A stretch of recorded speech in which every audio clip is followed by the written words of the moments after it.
Welcome to the Family Life webinar series. I'm Lorna McGrath and I'm your host. I'm so glad that you're here with us this afternoon. If you're returning to our program, welcome back. And if you are new, we're so glad you found us. This is a great day for you to find us because we have some very special guests today with us. So I want to just welcome Cheryl Allen and Cassie Mackey. They are members of our team, our webinar team, and they come pretty much every week to our webinars, and we're so glad to have them with us today.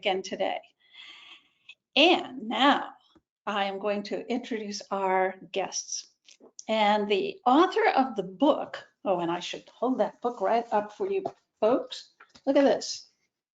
Isn't this just great? The author of the book is a young lady named Talia Campbell. And she is going to be starting the 6th year in the elementary program at Newgate School. Now, I don't mean it's her 6th year. I mean we in Montessori, 1st to 6th grade, we call it 1st year, 3rd year. Whereas in traditional school, they call it 1st grade, 2nd grade, 3rd grade, etc. Talia is going into what traditionally would be called 6th grade.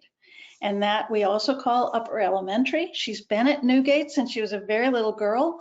When I was still running the school, I think she started. And so we've known each other for many years. But you know what? I didn't learn that she was an author until just recently. So this is very exciting. And we got all excited and said, let's have her on the show. She's worked with parents and a therapist to learn about anxiety and find creative ways to manage it. She and her mom decided to turn her ideas into books to help other kids. The Monster Tea Party characters and the story are all from her imagination. Talia intends to become a teacher for young children and to continue writing. And you can find her other books, on www.taliajeancampbell.com. And maybe Cassie or Cheryl, will you type that into the questions area for us? And then that way folks can have that website. They're working on some new projects now. They just showed us before we got started today a new project that they're working on. And I'm excited about it. And I'll let them tell you about that in a little while. But I don't want to overlook mom. Ellie Campbell is Talia's mom. And she is a mother of John as well as Talia. And she's a wife, a photographer, photographer, a writer, and she also is very much a worrier. And having dealt with anxiety since she was very young, she spent decades working on it with therapists and reading countless books on the topic. With her and Talia's shared love of language and beautiful picture books, they love creating together. They live in Sarasota, Florida, with their fluffy, adorable, and anxiety-ridden dog, and his name is Charlie.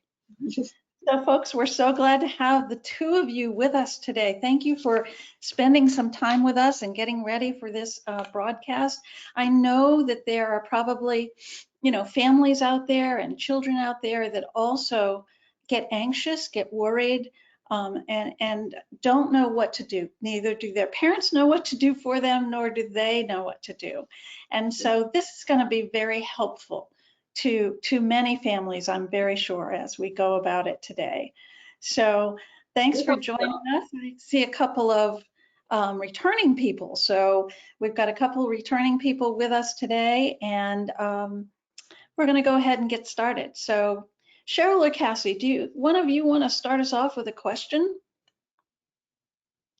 Talia, I know how you got started writing, but I would love to have you tell people what this is, just an interest of yours and how you kind of built on that. Yeah, I've always loved writing and making up stories when I was really little, but I first published my book when I was 7. So wow. lower up. 7. What was the name of your first book, Talia? Mrs. Dimple and Her Other Adventures, right? Mhm. Aha. We started writing on those, I don't know what you call those sheets where there's a space for illustration and then a few lines, and she would churn them out. And I surprised her with a published, finished book of your first collection of maybe 20 Mrs. Dimple stories. Mhm. Nice. And Nice. she's been writing nonstop since. Ever since, right? Every day, I think, pretty much. So Talia, how did you come up with the idea for this tea party idea? Well, I was afraid of monsters in my closet, and I was thinking of how to deal with them. And one night I wanted to have a tea party with them and imagine them sitting in my room drinking tea and playing games with me, and I wasn't afraid of them anymore. Ah, good idea. Good idea. We could show them having this tea party because this was all directly from her imagination to our illustrator. And this is what she envisioned. She always has a knack for, in therapy for kids with anxiety, a lot of times the verbiage is about getting rid, like naming your worry and then getting rid of it. Yeah. And T, I think, always felt that that was a little too aggressive for her taste. She's like a kindness everywhere, sort of radiates kindness and gentleness, and it felt too, we used to say, like, let's send your worry like screaming down the street, like it never wants to come back. And that just didn't quite feel right to you, right? So you wanted to befriend them instead of making them like go Usually away. I give them lots of books to read before they That they don't bother her. If they're busy with a good book, then they don't bother her. But if anxiety is starting to kind of nag you, then you've got to find some more books. They've got to go to the library. Talia, I think that's such a brilliant idea because with anxiety and people who have anxiety, and I'm one of them, it's always kind of going to be a part of your life. It's not something that you can scream down the street and it'll be gone forever. So I love that idea that you find strategies and you find ways to, I don't know if we want to befriend them, but we acknowledge that they're part of our life and we find ways and strategies to cope and make sure that we're taking care of ourselves. So that's a brilliant idea. I love that you decided to take that approach. Thank you. So Ellie, so you must have decided somewhere along the line that you were going to open up a publishing company since your daughter was cranking out books like right and left. So tell us a little bit about that. How did you get started on that? This has been T's thing. I call her T. This has been Talia's thing since she used to just like create books on her hand, just make up stories before she could read, before she could write. And then once she was actually putting words and illustrations on paper, I helped her produce those. I have a background in magazine editing and publishing that way. And then with the amount of research that I was doing, when there's an issue, I dive into reading about it, talking to experts, people that I respect, talking to other parents I respect, and listening to podcasts, experts. I just want to absorb all the information and then sort of find what works for us, because I don't really subscribe to, okay, we're going to do this method and this method only and ignore all the others. So I take in all of the approaches and do some trial and error and see what fits.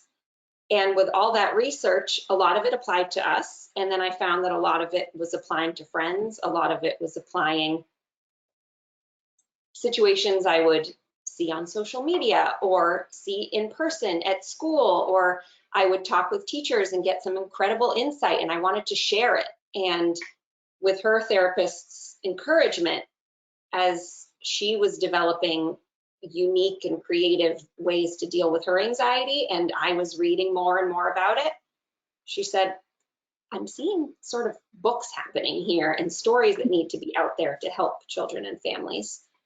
So then Monster Tea Party came about, And other ideas are on the back burner for now, but we're already producing another one. And we had an illustrator that we followed for some time from Hungary. I reached out to her to see if she'd like to be part of our projects.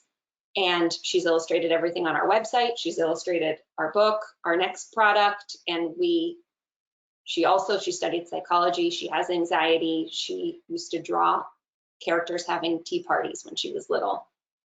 And it just felt like this is more of a publishing company than it is just one story. This is a place where we can produce books that can help families in the future, not just with this one story. She has probably 20 in her mind right now that we just can't produce them fast enough for her imagination. My goodness. What's so great about, oh, sorry. I was going to say what's so great about that, Talia, is as you grow, the anxiety is going to look different as you develop, especially going to junior high and high school and off into your next, adventures in academics. So that's going to be so wonderful that you have this hub where you can continue to share with people as you grow and you understand it and how you deal with it. So there's going to be a plethora of resources for children of all ages and families to go to support their mental health. I think it's fabulous. Yeah, That's our hope. Definitely. I was just wondering, I remember talking not too long ago, and I think it was to you all, although we did have a very good speaker a few weeks ago. Her name is Castle O'Neill, and she did 2 webinars with us, a 2-part kind of a thing, and she helps families with this same issue. And so I don't remember if it was you all or if it was her, but talking about the anxiety hill, was that you? That was us. Can you share that with the audience? That made so much sense to me, and it's such a good sort of metaphor, if you want, or even imagery to help with that idea, that concept. Absolutely. And we use the concept of the anxiety hill a lot. I use it. It works for anyone who's afraid of anything that isn't actually dangerous. So the concept of the anxiety hill is at the start of this hill, you feel fine. And then you start to climb up when you know that you're about to face a situation that you're worried about. So for Monster Tea Party, let's say it's going to bed alone in a dark room by yourself as a kid. And you start to get towards bedtime. Maybe you're reading a story, you know that your parent's about to leave, and you start to feel worried, and then your body starts to react. That can show up in physical ways where kids, we can feel sweaty, we can feel tingly, our faces can get hot. It can also come out behaviorally. It can come out in feeling agitated, angry, sad, tears.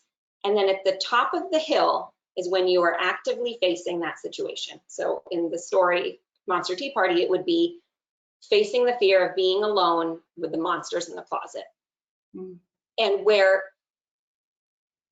kids, and honestly anyone with anxiety, tends to backtrack is, this feels so uncomfortable, I'm going back down the hill. I'm going backwards because this is too uncomfortable. I'm not going to make it without something really bad happening. But the trick is that that's the worst part of it. And if you just keep going, and if you just keep facing that, then you start to go down the hill naturally. And then you faced it, and it might still feel, it takes our bodies probably 15 minutes to come down from that kind of surge. So you could still feel all those physical and emotional sensations, but you just ride it and you get down, and the other side of the hill, you're back to calm, but you've accomplished something, and you're proud, and you feel pretty great, right? And then the next time you're at the start of that hill, so the next bedtime, the hill is so small, and it gets smaller and smaller. And like Cassie said, it's never going to go away entirely. Maybe the bedtime anxiety hill will go away, but if someone is prone to anxiety, there will be other hills. Mhm. But the more you practice getting to the other side of the hill, the smaller the hills become. And if you backtrack, the next time you face that bedtime alone, it turns into a jagged mountain. And if you keep going back down, it's harder and harder to climb because you've built it up in your mind as unsurvivable almost. Mhm. But if you just get through it and get to the other side, you have that great sense of accomplishment and confidence that you can handle it the next time, which is why it's also important to start with a small task at the top of the hill. Yeah. So maybe for kids going to bed at night, it's not good night, bye, shut the door, it's pure darkness. You're stuck in there till morning, but there can be little conquerable peaks of the hill. Maybe it's 10 minutes alone during the day. Maybe it's 10 minutes alone in the evening, whatever makes a kid feel nervous enough, but not to the point of panic. Remember, we used to do all those tasks, like I'm going to go out for 10 minutes, and then I'm going to go out for 20 minutes, and then check in and see how you feel. The point is to feel the discomfort and to keep going. Because if you feel the discomfort and you backtrack, it's only harder and harder, and you're setting yourself up for a tougher task. It applies to 4-year-olds and 40-year-olds and beyond. It's a helpful thing to remember. If I get through this and get to the other side, it will be smaller next time. I'm doing my future self a favor by continuing on. Which is an illustration. I think it might be hard to find. We do have an excellent illustration by our illustrator, Fru, that maybe I'll put it on our social media. It's Be Brave Press on Instagram, and I'll put it on there for anyone who wants to get a really nice visual of the anxiety hill. It helps people who don't have anxiety themselves also, and if they're raising a child with anxiety, it's helpful to have an understanding of what is my kid going through, because I don't relate. So luckily for me, I very much relate, so I can help put things into words and visuals for this one who has anxiety or anyone who does. But there are some parents who don't struggle with it and don't really understand what their kids are going through. Right, right. And I think, you know, the old school, and I am certainly from the old school, idea or norm was, you know, just get over it.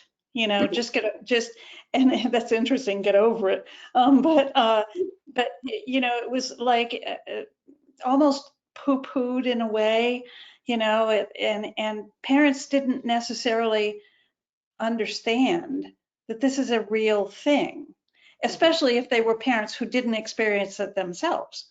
I mean, you know, they just figured, oh, well, you know, you just need to face it, handle it, and get on with it. And there was no real support or understanding necessarily for children with anxiety, and even for adults with anxiety, to tell you the truth. And so it's really good for parents to hear some of the ways that they can be supportive and helpful to their children if they do have some worries and some anxiety and some things like that. And so the anxiety hill is a wonderful illustration of what the child is going through.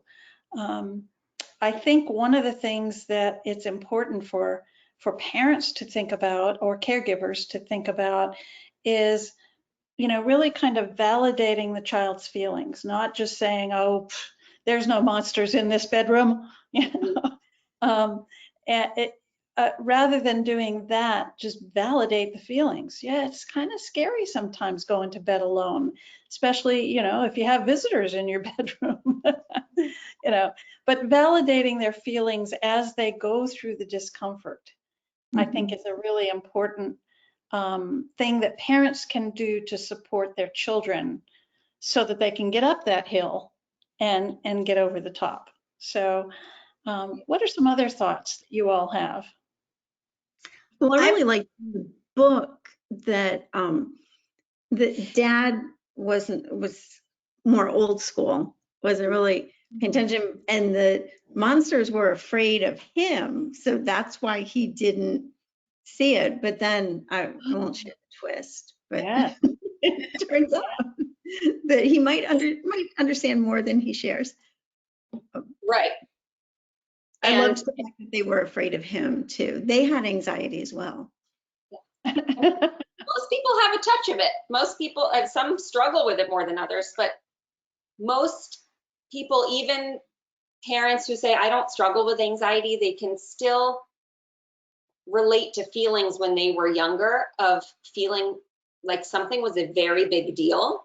And even though it might not seem like a big deal to parents, it is a very big deal to that small child, which is also what we've loved about the Montessori experience, is that the individual child's experience is so respected, and that what they do from a very young age is their work. So their work can be processing their uncomfortable emotions. And that's work. That's really hard. And we've all come up with our own ways by the time we're adults. Some are healthy, some are unhealthy. But most adults, even if we don't struggle with anxiety, can relate to that feeling of not being heard, that something feels really bad. So Sam, the character in the story, definitely, he feels very loved by his parents, and his grandmother's an important character in the story and in his life. And they want to support him, and they don't really know how. So it's either saying, nothing's wrong, fine, I'll lay with you. Or like, you know what the grandmother suggested? Like, if I'm nervous, I used to say, let's just have a tea party. And what seemed sort of old school of like, let's just distract ourselves and forget about it, turns out to be a really useful coping technique, but with a modern, more aware twist of what is beneficial of having the tea party. There's a lot of sensory elements that can bring us back to the moment. It's not just, a silly little play activity or something that the grandmother liked to do. There are benefits, and it's important for kids to know, why am I doing this? Why is this helping me feel better? Yeah. And those of us, my generation too, it's just kind of, let's just get through it. Let's just move along. Let's distract you. That none of that stuff exists. But when you're a kid and you're afraid that there are monsters in your closet, that feels really bad. So if someone says to you, there's nothing in there, there's nothing to be afraid of, that's not going to help. Yeah, No. like and it doesn't help him. And the other part of that too, I think, is, of course, anxiety and worry are emotions. And we know, having studied the brain, that when a person is in emotion, they cannot think logically. So for us to say, oh, come on, there's no such thing as monsters, there's no monsters in this room, that's logical. And the person who's experiencing the anxiety is not in their logical mind. And so they can't, it doesn't make sense to them, And I just want to show this one. Oh, yeah, go ahead. So, the tea party idea is actually a way to get yourself back to the logical state. So that when you're in such a heightened state of panic, if you sort of even imagine a tea party, right, focus on the little physical sensations of a tea party. What does it smell like? And then how do you cool it down with your breath? And what does it look like? What blanket are you sitting on? Who's joining you at the tea party? That can bring your body back to a state of calm. And then you can talk about logic, because you really talk about logic with someone who's panicking. I just want to show this page. I know you were looking for a page, Ellie, but is this the page you were thinking of, Cheryl, it's a 2-page spread, so it's hard for me to show it to you. Yeah, well, I was saying just in general that he's from a different idea. He has a different idea of how to handle it. And and I really appreciated that it showed that idea with a lot of respect. Like he wasn't the bad guy. He just had a different idea. I want to show you. We all mean well as parents. Well, yeah. We do what's right for our families and for our kids. And a lot of times we just don't know what that is. So that's one thing we're hoping with books like this is that, and there are a lot more books out there now like this that help start the conversation, and it can help parents have conversations that we never had as kids because we just kind of were told, like, let's just get through to the next thing. We're not going to dwell on whatever's making you upset or worried. Get over it. And now with picture books, especially when parents or caregivers and children are reading them together, they're learning new ways together. And there will, I think, always be a therapist in our books because, as Talia says, like, everyone should have one. It's pretty great to have a professional emotion coach. Basically, we always call them brave doctors in our house. So that's also why, like, our company is Be Brave Press, because it's really just learning tools to be brave. And this here is his therapist, Dr. Joe, and she's just part of his crew. And he talks to his parents, he talks to his best friend, he talks to his grandmother, and no one's really getting it. And then when he talks to her, she just takes it seriously and helps him come up with a plan. Like, it's not like a thing to have therapist. right. Like, It doesn't have to be like there's a part of big the problem. It's just part of the story. He has a therapist and he takes his concern to her because he knows that she'll respect him, and she treats it as a real issue instead of like, that's ridiculous. There's no big robot. That's silly. Just go to bed. We're all so tired. Just go to sleep. And she takes it seriously and says, okay, so what if there's a robot? Let's figure out what should we do. Yeah. And it gives them this sense of empowerment of, okay, she's taking me seriously and also believes in me that I can handle it. Right, absolutely. I want to show you also, the audience, this wonderful picture of the grandma, and Sammy is his name. And they're just doing some cooking, it looks like, some type of kitchen thing, and talking. And that's nice too, though. Even though grandma might not have been on the same page as the therapist, you know, it's comforting to know that you have family that you can talk to and that are there and that love you, even though they may not know exactly what to do to kind of help you and support you. Right.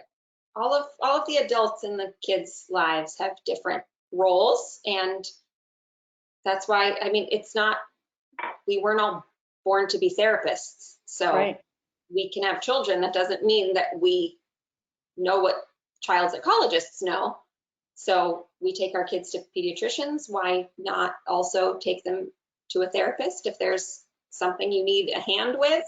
I think of it as like a parent coach, a brave doctor. It's a great tool to have, and someone else that can guide us through the process. And we know that Sam, the character, feels really comfortable knowing that he can just go to Dr. Joe and tell her what he's concerned about, and he can have that feeling of comfort, and also know that his caregivers at home love him very much, but that just might not be what they're great at. Right, exactly. I think another thing to consider, and I like that you said, Talia, that it's not a big deal, because it isn't a big deal. And the more you write books about it and the more you talk about it, it becomes just part of normal living and normal life that we all experience to some degree. And I think what's really great is that hopefully this will gather children together so that they can talk to each other about how they're feeling, because if someone doesn't experience anxiety, it's really hard for them to understand. So when you're talking to someone who has anxiety, it just feels like you're being understood and you're being heard. And you can also share techniques and strategies with each other that work for them. It might not work for you, but it might. And so it's always nice to have a community of people who understand what you're experiencing and be able to talk about it. And it also makes it feel normal, and it doesn't feel as scary. Yeah, for sure. Building on that, I love, Talia and Ellie, how you have the note to caregivers in the back Yeah. with some information and some things you can try at home related to it. Is that something you'll probably always have? Oh, for sure. That there's a call to the readers, because we love when kids have been reading the book, they immediately think of their own monsters or their own story. And this is a way for them to get their creativity out and also maybe befriend their monsters in their closets. And then because all of our books will have subtle therapeutic elements, it's not like a therapy book. You can read this book if your kid has no nighttime anxiety whatsoever. You can just read it as a picture book. But there are definitely some more subtle than others therapeutic elements, and the note caregivers in our books will always have, they'll call out some of those to focus on and maybe give them some advice on how to read the book with maybe an anxious child. And even if the child isn't anxious, they probably have a friend who is. I mean, you used to have friends when you'd be sad going to school, and even if they didn't feel that same way, they could support you. And that shows empathy. And so even if a kid has no fear of going to bed at night, they can still be amused at the illustrations and the story, and also learn coping skills. And then they could maybe help their friend do tea time breaths the next time they're struggling. So we call those out in the note to caregivers to make sure that caregivers don't read the book and feel like, okay, well, how do I apply this? Yeah. No idea with that. Yes, Talia, I hope that you're going to write a book about friends waiting at the bottom of the ramp for school. One of our next couple books will be facing that anxiety hill about going to school and trying new things at school. Yeah. I read about a school recently. Cassie and Cheryl, you've heard this story, I think. Anyway, it was a Montessori school, and they had benches out on their playground, like you often do at a Montessori, at any kind of playground. But they did an interesting thing. They painted one of the benches red, only one. And they named it the friendship bench. And if a person, a child, was feeling lonely or kind of left out or not like they could just join in, a little anxious about joining in to a group of children who are already playing, they could go and sit on the friendship bench. And when somebody noticed that somebody else was sitting on the friendship bench, they would go over and sit next to them. And sometimes they would put their arm around them. Sometimes they would talk. Sometimes they would just sit together for a little while and then get up and go. Sometimes that person would invite the other child, the child that was already sitting there, to come. And so this child was home from school and was telling his mother about the friendship bench. And she said to him, she said, well, have you ever sat on the friendship bench? And he said, oh, yes. And she said, and did people come and help you? And he said, oh, yes. And now when I see somebody who's sitting on the friendship bench, I go over and sit with them and try to help them out. And I think that's a really neat idea because there are all kinds of things in the world that could make a person anxious, and being on a playground with a bunch of other kids. And if you're a new person at school, might be one of those situations, and you might just need a little support from others for that. So funny, because this year we had an assignment to do something like new for the playground, and me and my friend wanted a bench that you could sit, and we had the same idea. You could go, and then if someone noticed you were there, would come and say, do you want to play with us? Or just sit there with them. And yeah. is your bench red? No, we didn't end up actually doing it. I put a little basket of books at this bench too. Ah, yes. Fidgets. There's things to do while you waited. Okay. Yeah, at our school, we called that the buddy bench. Oh, I like it. The buddy bench. You could implement that. This is your like capstone 6th year. You could do that. Yeah, true. True. I love it. Or you could write a book about the buddy bench. There's an idea. Spark the imagination. I don't think we have any questions yet today.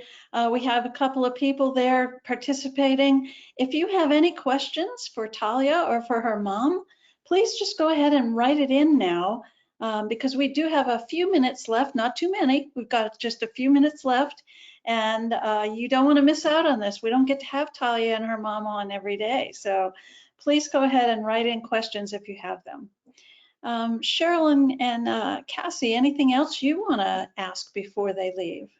I did have one more question, because most of us haven't made a book like this. I mean, this is hardcover. This isn't just this isn't just something I printed out. It's not stapling the edges together. Pages you did at school. So can you talk a little bit about how you made this book? Sure. So again, part of the holdup is her imagination continues and production takes some time, but COVID sort of helped. We had a lot of time at home, and I started to research the many different ways that we could have a book published. There are so many options now for people to self-publish. It really felt right to me to go with our own publishing company, because this isn't just one book that we want to quickly get out there. This is really more about a big idea that's a separate company. So that felt right. It took some time to figure out how to get that established. And then I really wanted the quality to be like something you'd pick up, a mainstream hardcover picture book that a kid's going to pick up time and time again, not just almost like a therapy handout that's presented as a book. I wanted it to feel like a real book that kids are going to look at it and be drawn in. So we knew, even though Talia had a lot of confidence in my illustration skills, I knew that we needed to hire someone. And again, Fru, our illustrator in Hungary, is incredible. And once she was on board, we started the process of storyboarding together. All of the characters and the story are Talia's idea. The words are mine. She has edited some when she says things don't feel right. And then Fru would send us pages back. Talia would make adjustments because she had a perfect image in her mind of what these monsters looked like, what the bedroom looked like. Fru has her own little, you'll find lots of faces throughout the book, like personalizes teacups. She'll personalize, which is one thing we really love, is her making everything a little whimsical. And then it took a while to find a printer that could create the quality that we wanted. We found someone in the UK who's excellent. And I would say it took about a year from once we actually decided to make it a book until we had a copy in our hands. It's a long process. It is a long process. Oof. Thank you. All right. Well, I want to just thank both of you, Talia and your mom, Ellie, for, first of all, well, I should be thanking Tanya Reiskin, the head of Newgate School, because she sent out, I think it was Tanya, that sent out an email about your book and about promoting your book. Maybe it was you, Ellie, I can't remember. Anyway, I'm really glad that I got that email, because I'm really very happy to have had both of you on the broadcast today. It's been very helpful for me, and I don't even have any children at home anymore.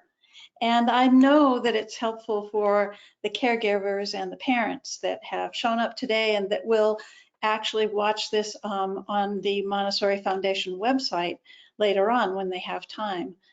So thanks a lot for coming today and sharing with us. We can't wait to see the cards do you want to take just a minute to tell us a little bit about the cards that are going to be coming out?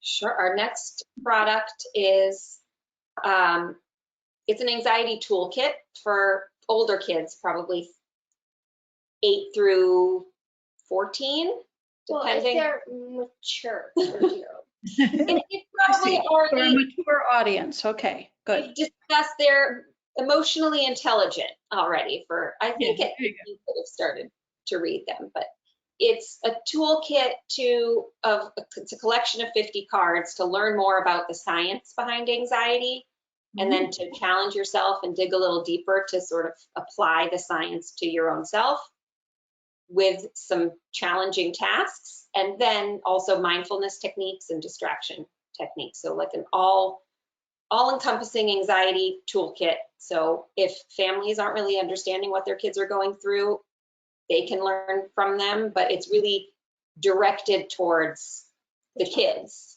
And I had this one make sure to read every single one and to analyze each illustration and make sure that it spoke to this age and it made sense. And she corrects me when something doesn't feel right. Nice, nice. Well, okay. We are hoping to see all of you next week. Oh, Pecky is here. Pecky comes every week. She says, listen to this, Talia. She says, I was impressed with Talia.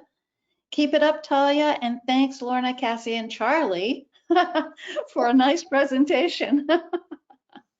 All right, you guys, have a great week. We'll see you next time. Bye for now.